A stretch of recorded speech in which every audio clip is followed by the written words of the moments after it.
Let's talk a little bit about solving exponential equations. An exponential equation is basically an equation where your variable is part of the exponent. It's going to look something like this.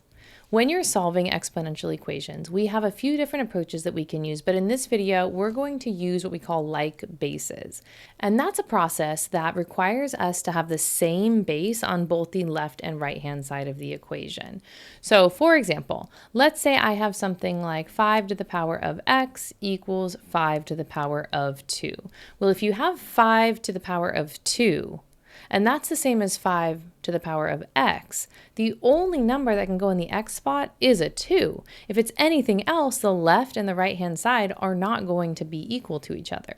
So I can use logic to say that x has to equal 2, and that would be my solution to this equation.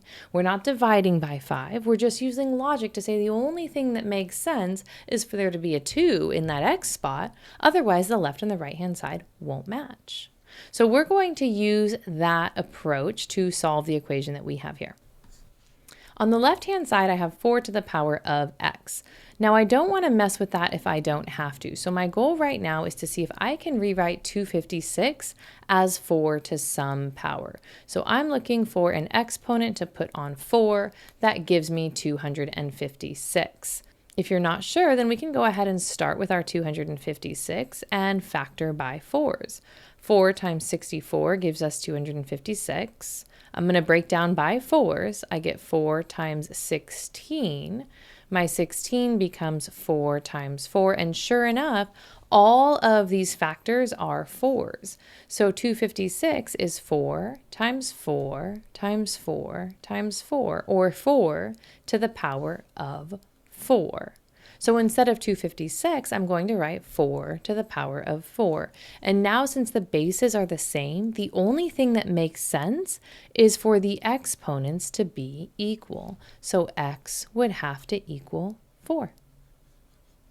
Let's do another one. Here, notice that one side is a fraction and the other side is not.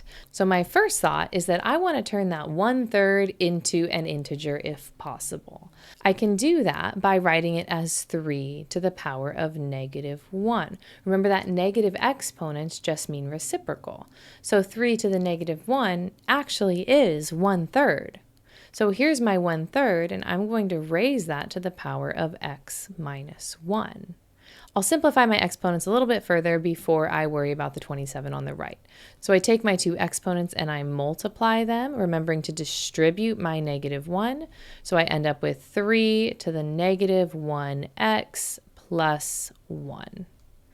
Now that the left-hand side is simplified, I'm going to go ahead and look at the right-hand side.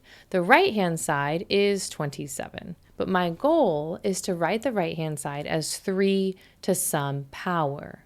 So I need to start with 3 and put an exponent on it so that I get 27. I know that 3 to the first is 3, 3 to the second is 9, but 3 to the power of 3 is 27. So now I have 27 over here on the right-hand side. Since my bases match, the only logical conclusion is that the exponents must be equal, which means -1x plus 1 has to equal 3, and I solve.